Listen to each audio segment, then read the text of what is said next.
Hi there, my name's Mike and I'd just like to take you on a little journey as to where my life started out before the Lord saved me.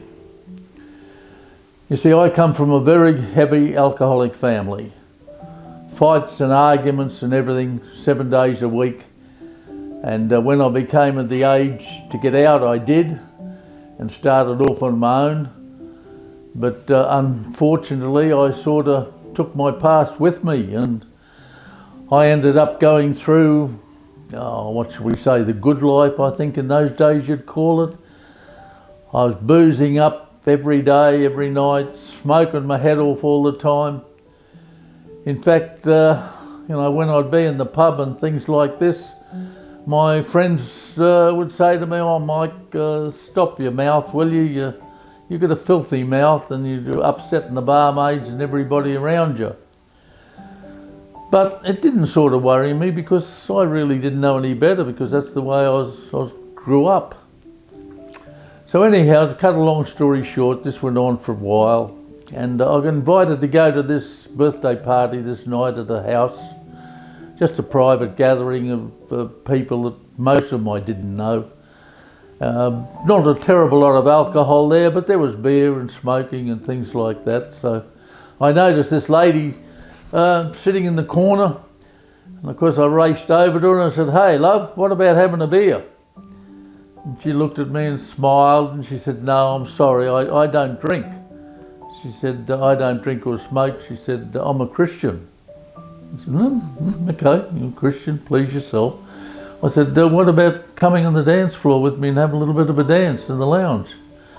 "Oh yeah," she said, "Okay, we'll do that." So anyhow, we danced around, and as the night went on, we became quite friendly and I was quite attracted to her. So I said, "Hey, listen, what about I take you home?" And she thought for a bit and she said, "Well, I'll tell you what I'll do. I'll strike a deal with you." She said, "Yes, I'll go home with you if you come to church with me." Wow, what a deal. I thought, church, that's the easy way out. No worries at all there. So I said, "Yes, okay." Now she said, "Church is Saturday night at our place."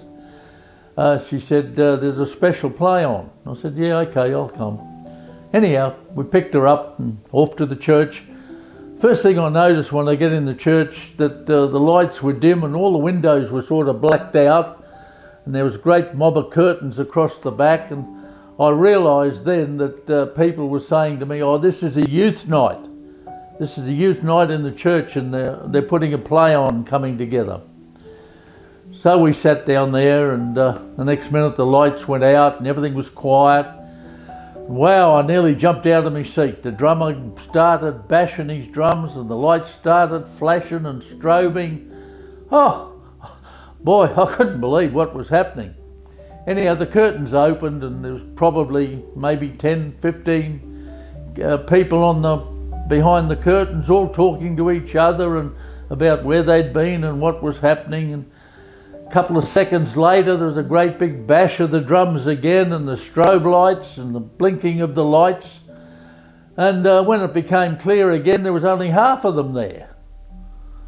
I thought, boy, this is a weird church, this one. But anyhow, not to matter, it was worth it to have a date with this lady. So this went on for probably 5 minutes or so until there was only 2 people standing there. And they were talking to themselves and carrying on, couldn't understand what happened to the rest of the group because, wow, they just disappeared in this lightning flash. So anyhow, the lights came on and the pastor came out and he said what the kids were doing was having a dramatisation of what the rapture is going to be like. When Jesus comes back, we're going to be raptured and this is what's going to happen. How's he's going to ascend and take us with him. So fair enough, I thought this is weird, but anyhow it didn't worry me too much. Then he said, "Look, I'm going to open the altar call up." He said, "If anybody wants to come forward and give their hearts to the Lord, come forward now." Of course this didn't mean much to me, I didn't know, but I noticed that the aisleway alongside of me there was people getting forward, going forward, and I thought about it, but I sat on my hands so I couldn't move. And Yeah, you guessed it. I ended up in line. But as I got closer and closer down towards the front, I kept doing this Michael Jackson walk, trying my hardest to get back all the time, but it didn't work. And sure enough, I ended forward. I started crying my eyes out. He put his hands on my shoulders and he asked me would I like to be born again.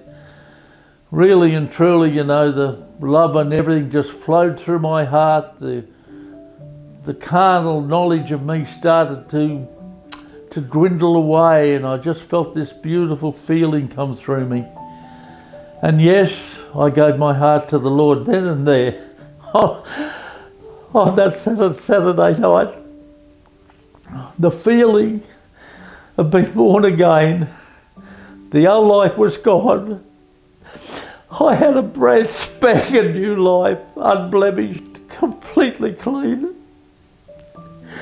And do you know what? I woke up the next morning. I was so clean and so beautiful. I didn't want alcohol anymore. I didn't want cigarettes anymore. My mouth was clean. I didn't swear and blaspheme anymore.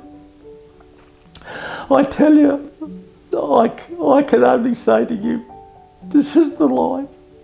This is the way. This is the truth. Come to Jesus. You'll never ever want to walk back again. That was 40 odd years ago. I have never ever regretted one moment of it.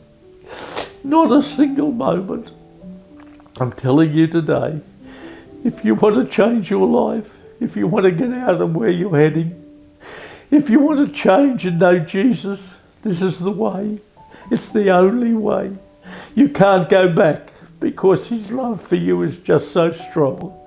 So I urge you today to think about changing your life and giving his heart to Jesus, because he's waiting and his love is there for you always. So think about it. Thank you.